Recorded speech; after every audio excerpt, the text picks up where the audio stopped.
This guy in the Subaru is really freaking me out over here. Why? I don't know, it's just freaking me out. I keep thinking about it. Because it's creepy, this dude's just like parked there. And he's not with these guys. And he just keeps staring at me. I don't know, dude. He'll like fight me or something. Make sure you subscribe and I fucking doing this outside's terrible. This goddamn fucking shit. Like everything's distracting me. Fuck. Fuck. Ugh.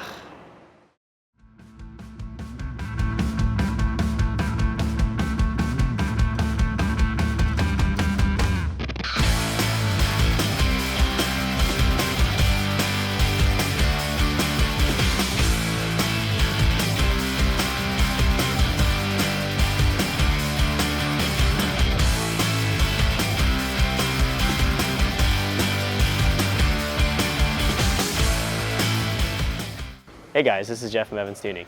In today's Daily Tune episode, we have a 2014 Mitsubishi Evolution GSR. It has ETS front mount, ETS intake, charge pipes. It has a stock downpipe with a high flow cat, a Tanabe exhaust, and a 3-port boost solenoid. We'll get this on the dyno. We're going to calibrate it today using Cobb Axis port.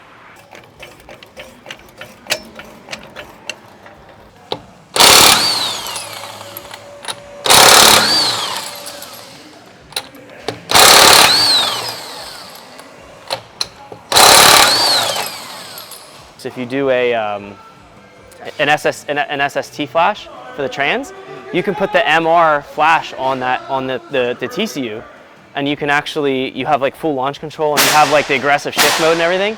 So you can do like all of the stuff like with an MR, with a rally art. So you can buy a rally art for cheap that's not been modded and effed with, and then you can do all the simple bolt-on shit, flash it, tune it.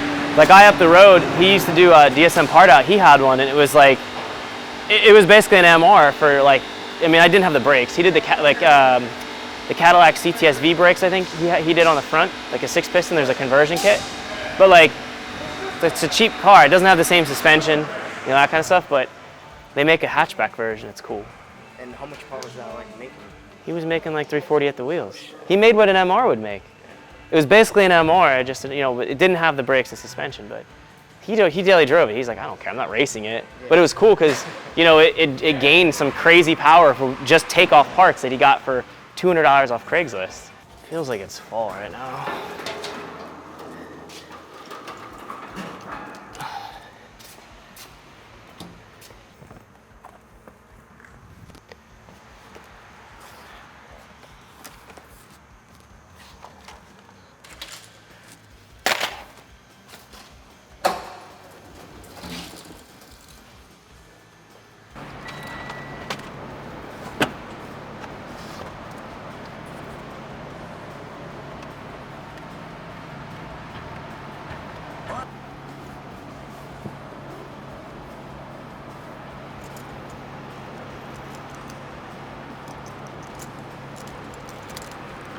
So I'm getting ready to flash a map to these 2014 EVO to start tuning using Cobb Axis port. The Mitsubishi EVOs in this particular year were both based on a map sensor and a MAF sensor. So they use a hybrid system that dynamically sources between map and MAF. And the way that Mitsubishi designed it, it does it seamlessly. Among other manufacturers, they all kind of do the same thing. When I tune these EVOs, particularly the 10s, I keep that hybrid MAF map system in place. The proper way to calibrate these, especially when you do you know, different intake and all that kind of stuff, it'll throw off the MAF calibration. I actually can put it into speed density mode or map mode, and I go and tune the fuel load compensation maps. There's a few tables. I have to tune those. Make sure everything's good, and then I disable the map sensor and enable the MAF sensor. Then I tune that, and then once I calibrate the MAF, then I put it back to the way it would be stock, which is the hybrid system, and then I start making full throttle pulls and calibrating everything from the boost tables and ignition timing and all that. So I'm gonna get a map in here. I'm gonna flash it. I'm gonna start off with the MAF sensor, and then calibrate that, then I'm going to do the map sensor, and then we're going to start doing full throttle pulls after that. But flash it here and get started.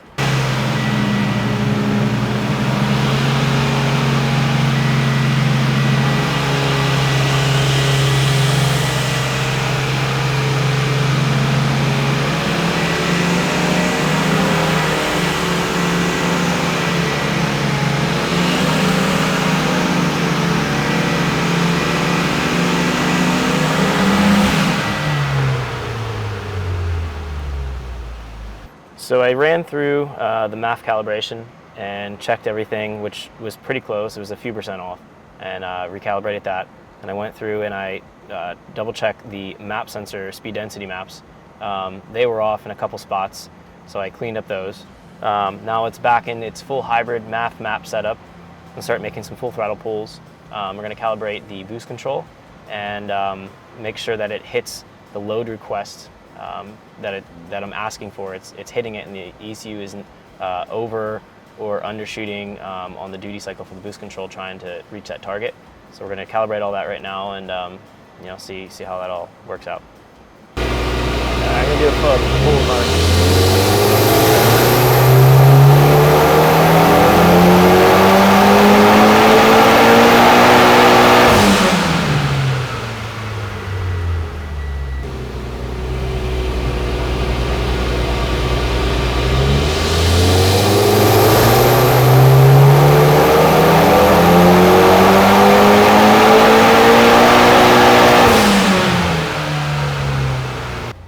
So I just made 2 full throttle pulls.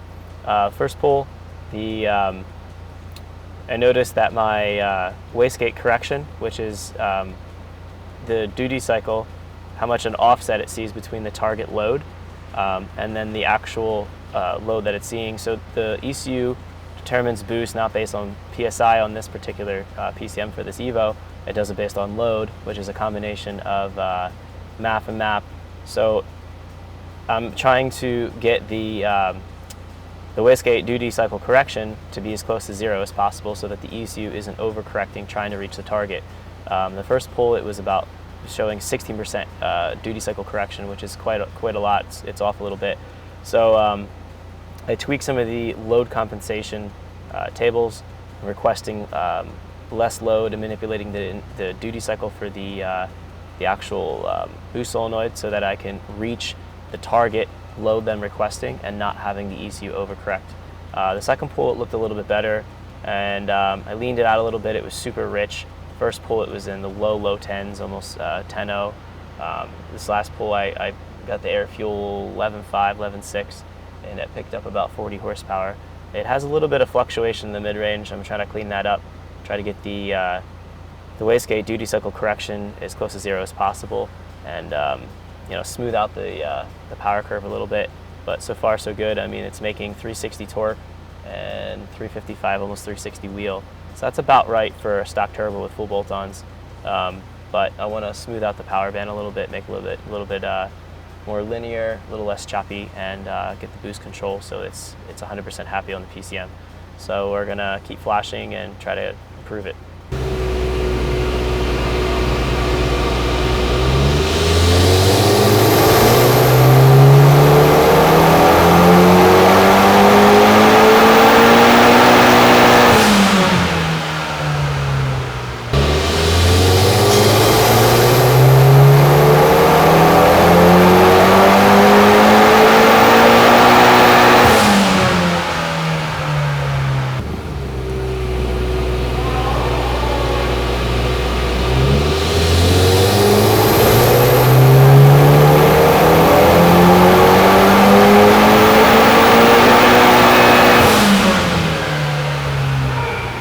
So I just made my last pull, and I pretty much done at this point.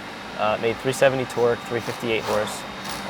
Pretty solid. I can tell that the high flow cat on there is starting to get hot because I've made a few pulls, and I noticed on the very high RPM, like 77 to 7200, I'll see like 1 or 2 counts of knock.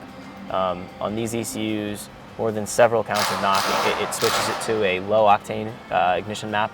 So there's a high octane and a low octane, and depending on the knock severity, it'll kick it down to the low octane, which is 8 to 10 degrees ignition time or less.